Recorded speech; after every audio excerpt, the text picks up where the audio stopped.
Kepo, Kewirausahaan Podcast. Pada kesempatan kali ini kita mendatangkan narasumber yang paling penting di UKM Kewirausahaan, yaitu Bang Aditya Saputra selaku Ketua UKM Kewirausahaan 2024-2025. Halo Bang Adit. Gimana nih kabarnya Bang Adit? Alhamdulillah sehat. Untuk kesibukannya kali ini apa nih? Untuk saat ini sih karena udah mahasiswa akhir ya, Iya benar. walaupun belum akhir tapi ya masih sibuk-sibuk penelitian aja, penulisan. Mahasiswa akhir ya. Iya, Pada umumnya. pada umumnya. Mungkin ada beberapa lah teman-teman yang masih bingung kayak kira-kira kesibukan selain skripsi untuk mahasiswa akhir apa nih untuk menghilangkan stres di mahasiswa akhir ini Bang. Mungkin buat teman-teman ya, karena saya joinnya di UKM Kewirausahaan, biasanya di setiap bulan itu ada kegiatan gitu. Jadi untuk menghilangkan rasa bosan atau kayak misalnya jenuh gitu untuk ketika penulisan proposal, itu biasanya ini kita ada ikut kegiatan UKM gitu. Karena kan di Kewirausahaan tuh setiap bulannya ada kegiatan bulanan ya gitu. Nah, itu coba menjadi sebuah refreshing lah gitu. Kayak gitu sih. Karena kan kegiatan beragam ya di Kewirausahaan kalau bulanannya. Cukup hebat ya, seling organisasi dan juga skripsi ya. Oke. Kan fun fact nih, Bang Adi itu udah 3 tahun ya selama di UKM Kewirausahaan. Ya, kurang lebih 3 tahun. Awalnya tuh Bang Adi tuh mau ikut UKM Kewirausahaan tuh apa sih alasannya? Alasannya dulu sebetulnya dari SMK tuh udah punya cita-cita ya. Karena emang cita-cita saya sendiri tuh sebagai wirausaha gitu. Dan di perkuliahan pada saat maba itu dulu speknya juga di sini di Pakopatan. Dulu tuh ada yang namanya festival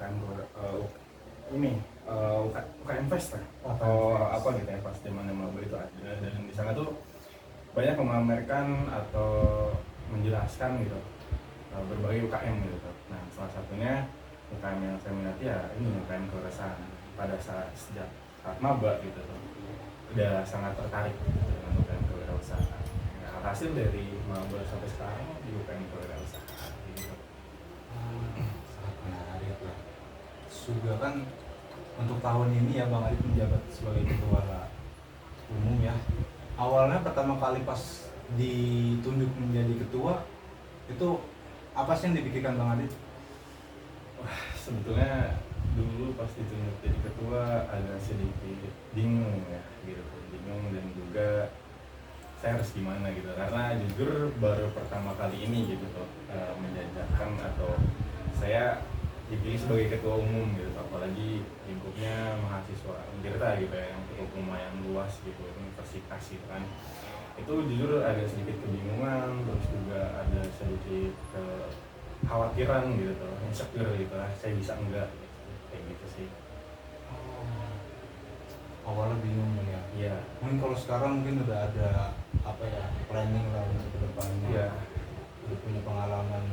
Terus juga selama jadi ketua kan pasti abang memiliki nilai ataupun prinsip yang abang pegang gitu. Kalau boleh tahu apa tuh prinsip yang abang pegang? Selama saya menjadi ketua gitu ya, karena di sekarang sudah dibilang sudah penghujung masa periode juga ya, atau jabatan juga. Jadi prinsip yang saya pegang itu lebih ke kebersamaan bersama, gitu. Kepentingan bersama lah gitu, tidak hanya kepentingan sendiri. Kayak misalnya UKM ini lingkupnya ke kewirausahaan gitu ya, otomatis kita harus membawa semua pengurus ataupun semua anggota kita tuh ke lingkup wirausaha gitu. Jadi kayak satu jalan lah gitu tuh, satu jalan atau satu visi dengan UKM Kewirausahaan itu sendiri. Jadi lebih berpaku dengan visi yang sudah ada juga. Oke, mengikuti visi yang ada di Iya. Dan juga nih kan pengalaman selama setahun ya. Satu Pernah tahun. nggak sih kayak ada suatu momen kayak menjadi ketua umum tuh seperti ini ya? Momen itu kapan dulu? Kalau boleh cerita ini. Kalau misalnya bisa dibilang wah begini ya gitu jadi ketua, itu tuh rasanya akhir-akhir ini gitu loh. Oh, akhir-akhir ya. Karena jadi ketua tuh bisa dibilang mudah sulit gitu ya, karena sulitnya kita harus bisa mengontrol emosi kita gitu, menekan ego kita sendiri gitu, terus juga kita harus mengerti banyak orang gitu kan, karena kan di UKM perusahaan banyak ya gitu. Terus juga kayak hal-hal itu yang bikin kayak mikir, oh ternyata jadi ketua tuh nggak mudah ya gitu, untuk kita memanage orang yang nggak sedikit gitu. Orangnya kan kalau yang tahun sekarang itu sekitar 39 orang ya, itu agak cukup lumayan menguras energi sebetulnya, cuman karena emang ya namanya juga organisasi gitu kan, ada susah ada senang gitu, jadi kayak susahnya kita anggap gak ada gitu, senangnya kita selalu ingat gitu. Terus juga menurut Bang Adit kan selama ada kesusahan selama jadi ketua tuh karakter apa sih yang harus dimiliki menjadi ketua umum gitu? Percaya diri itu penting, terus juga kita tidak apa ya, tidak mendengar banyak kita tidak boleh apa ya istilahnya, ketika ada omongan dari orang lain soal kita yang menjelek-jelekan gitu istilahnya, kita jangan anggap itu sebagai batu loncatan untuk kita menyerah gitu. Atau kayak misalnya kita, oh kayak saya dibilang kayak gini, kayaknya emang kayak saya kayak gini deh gitu. Enggak gitu. Jadi kita harus percaya diri. Dengan kita percaya diri, semua omongan jelek, semua omongan buruk tuh nggak kita abaikan aja gitu tuh, nggak kita ambil hati gitu tuh. Jadi jangan mudah sakit hati, terus juga tidak egois juga, tapi gitu ya, dengan kayak misalnya kita dikritik, kita nggak mau menerima kritikan itu gitu, nggak kayak gitu juga gitu. Tapi yang paling pasti kita harus percaya diri sih kalau untuk jadi ketua itu. Dan juga setahu Raffi ya, selama di organisasi pasti ada beberapa lah anggota yang mungkin naik turun untuk semangatnya. Bagaimana sih Bang Adit untuk ngajak anggota yang jarang aktif nih? Jarang aktif ya. Sebetulnya itu bisa bilang penyakit ya, penyakit pribadi ya, jujur. Karena even kita punya metode sebagus apapun gitu, tapi ketika orang itu emang sudah tidak mau dan tidak niat gitu, itu cukup sulit. Tapi untuk sejauh ini yang saya lakukan sendiri gitu ya, untuk mengajak teman-teman yang bisa dibilang kurang aktif itu, ya kita ngadain sering-sering kumpul gitu, kita sering-sering ngobrol gitu. Mungkin untuk beberapa orang yang emang bisa diajak ngobrol itu, ya udah mereka bisa paham gitu dengan kita kumpul bareng gitu, setelah diskusi kita nggak pulang gitu, kayak kita ngobrol-ngobrol hal-hal yang emang nggak melulu soal UKM gitu, tapi kita ngobrol soal perkuliahan, bahkan ke kehidupan pribadi sendiri gitu, kita jadi ngobrol gitu, terbuka gitu. Mungkin buat orang-orang yang agak sulit gitu kayak untuk kita ngajak kumpul seperti itu, biasanya kita ada pertemuan khusus gitu di setiap bulannya, dan itu pun kadang kalau emang udah pada dasarnya orang yang nggak mau gitu, itu ya even kita mengadakan kegiatan wajib pun gitu yang untuk bulanan itu ya tetap aja gitu, bakal ada orangnya. Dan menurut saya sebagai ketua gitu ya, kita udah menyediakan forumnya, kita udah menyediakan metodenya. Kalau misalnya orang yang emang udah nggak bisa, ya mau gimana lagi gitu. Kayak istilahnya orang yang emang udah nggak mau nih dengan lingkungannya gitu, udah nggak mau nih dengan KM-nya gitu ya, mau nggak mau kita harus membiarkan atau kita kasih surat peringatan. Dan kalau emang orang yang udah nggak bisa sama sekali, ya mungkin mohon maaf gitu tuh, kita keluarkan gitu, seperti itu sih biasanya. Dan itu biasanya lama gitu tuh untuk peruntunannya gitu. Kayak misalnya dari bulan pertama kita kasih emang kayak istilahnya kita kasih keringanan lah gitu. Terus bulan kedua biasanya kita ya kasih peringatan gitu, atau kayak ajakan gitu, kayak gitu biasanya. Tolong ya teman-teman yang ikut organisasi, tolong bertanggung jawab atas pilihannya ya, tolong. Iya, apalagi kan kalian dipilih nggak semata-mata dipilih ya gitu. Benar. Kalian ada apa ya, ada tahapan-tahapannya gitu. Kita dari tahapan administrasi, interview, bahkan pada saat interview pun sebetulnya kita melihat potensi teman-teman gitu. Iya. Tapi ya mohon maaf gitu, ketika potensi teman-teman tidak dikeluarkan dengan sepenuhnya, ataupun kayak teman-teman tidak loyal terhadap UKM-nya, ya susah juga gitu. Iya, udah dipilih tapi nggak aktif ya. Iya. Sayang banget kan. Sayang banget kita kayak udah mengurangi kuota yang untuk teman-teman yang lain gitu tuh. Nah, teman-temannya tidak memaksimalkan apa yang udah kita kasih kesempatan lah. Dan juga terkadang kalau yang aktif itu kadang membebani yang aktif juga kan. Betul, itu jadi bumerang juga pada Iya akhirnya.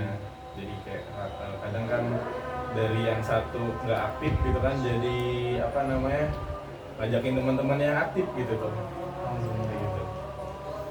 Iya, jadi itu juga jadi apa ya, jadi salah satu hal tersulit gitu ya ketika menjadi ketua gitu tuh. Oh iya benar sih. Iya kan ya, jadi kayak kita bingung gitu ketika orang itu udah nggak mau.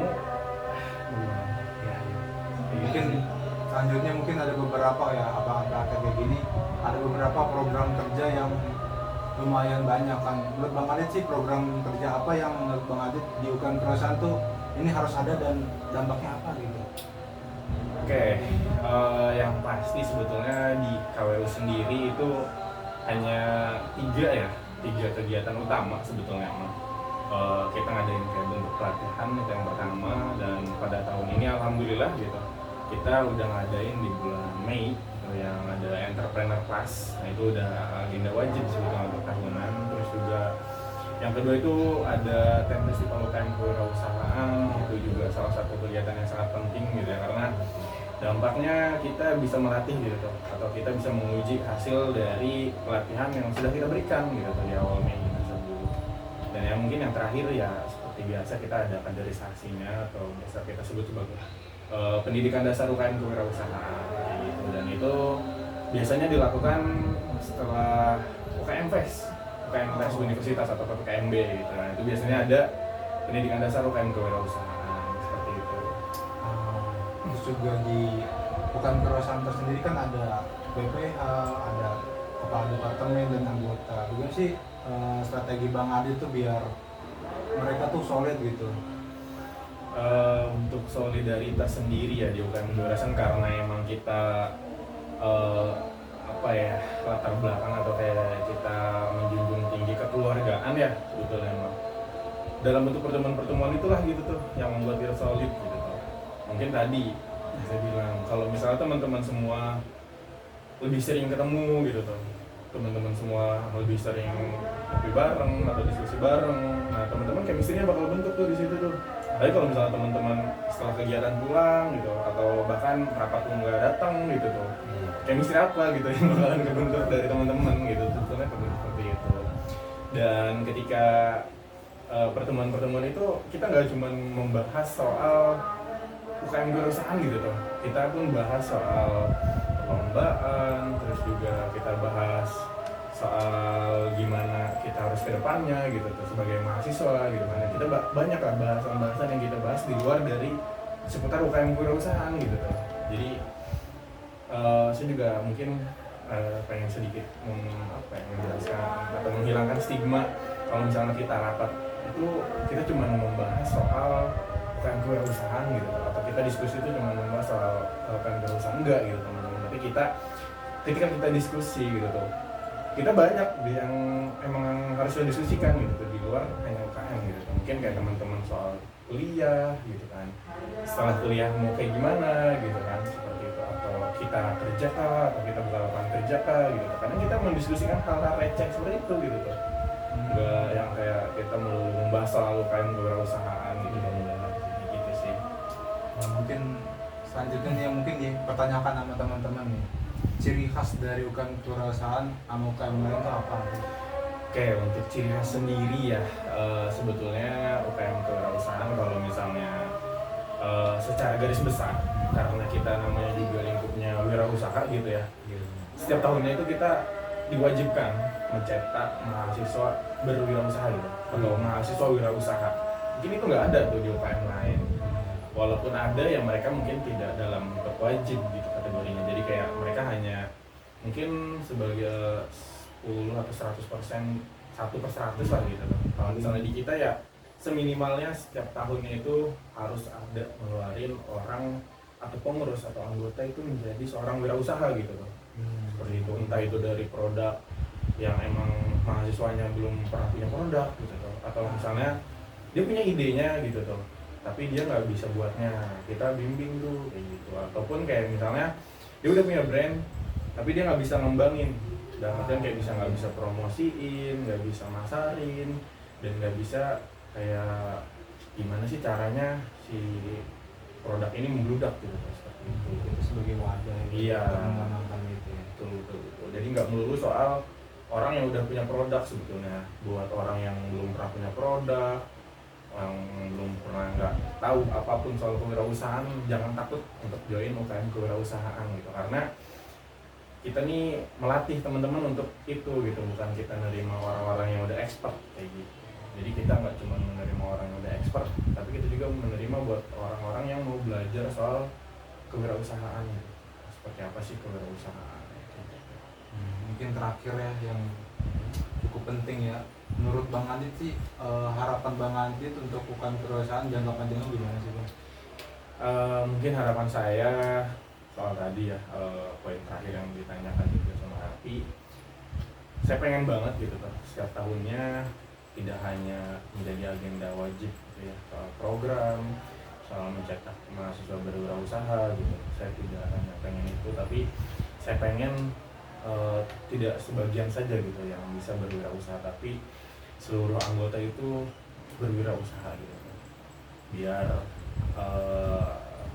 kita setelah lulus kuliah ini nggak cuma hanya kerja gitu, tapi kita bisa membuka lapangan pekerjaan gitu, kita bisa membantu banyak orang gitu, kita bisa tidak hanya menjadi UMKM mungkin gitu kan kalau mahasiswa seperti itu. Jadi harapan saya hal-hal program yang sudah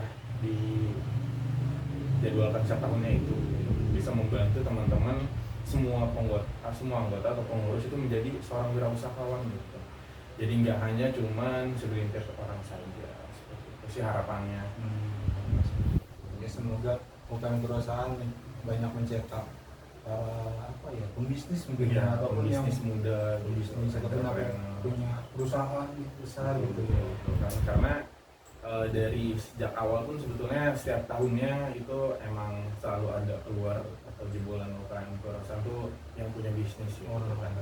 Kayak pendiri kita sendiri dari UKM kewirausahaan kan ada Bang Sarnata gitu kan, dari Arenta, terus juga ada Bang Wahyu sebagai owner dari Muslim Travel, terus juga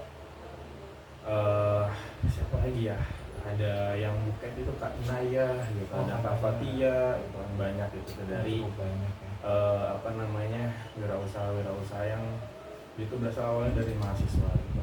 Bang Fajri juga yang membuka usaha, banyak. Kadang saya kan lupa juga kadang. Saking banyaknya ya. Iya. Mungkin cukup ya pembahasan kali ini ya, sudah cukup banyak membahas tentang UKM kewirausahaan, bagaimana Bang Adit menjadi ketua umum UKM kewirausahaan 2025 ya. Mungkin cukup untuk teman-teman ya pembahasan kali ini. Jangan lupa like, komen, dan subscribe. Terima kasih. Terima kasih.